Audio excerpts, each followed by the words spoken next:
সালমান শাহ হত্যার অন্যতম আসামি সামিরা খানকে ইতিমধ্যে প্রায় দীর্ঘ 4 ঘন্টার অভিযান শেষে তার বাসা থেকে গ্রেফতার করে নিয়ে যাওয়া হচ্ছে। দর্শক, আমরা এখানে সরাসরি তার বাসার নিচে অবস্থান করতেছি। ইতিমধ্যে কিন্তু তাকে গ্রেফতার করে নিয়ে আসা হচ্ছে।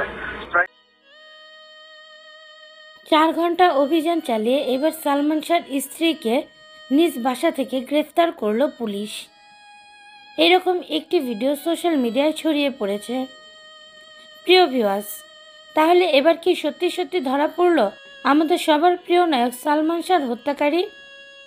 এই বিষয়ে বিস্তারিত জানতে ভিডিওটি না টেনে সম্পূর্ণ দেখতে থাকুন।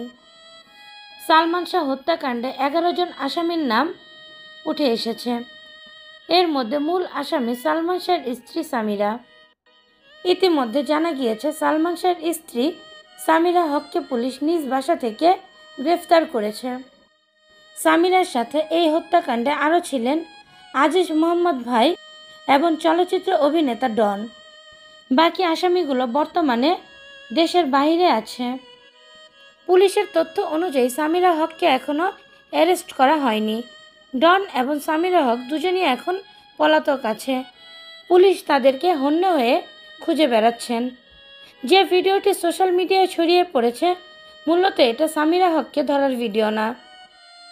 আমরা সবাই চাই আমাদের মহানায়ক সালমান শাহ, যাদের কারণে অল্প বয়সে পরপারে চলে গিয়েছেন, তাদের বিচার হোক। সামিরা হক সহ 11 জন আসামিকে পুলিশ বিভিন্ন জায়গায় খুঁজে বেড়াচ্ছেন। সালমান শাহর মামা কুমকুম আলমগীরও আজকে ফেসবুকে সামিরার দুটি বাসার ঠিকানা শেয়ার করেছেন। আশা করছি খুব দ্রুত সামিরা পুলিশের কাছে ধরা দিবে, কারণ সত্য কখনো চাপা থাকে না। সত্যের জয় নিশ্চিত। আমরাও চাই সালমান শাহ হত্যাকাণ্ডের এবার বিচার হোক।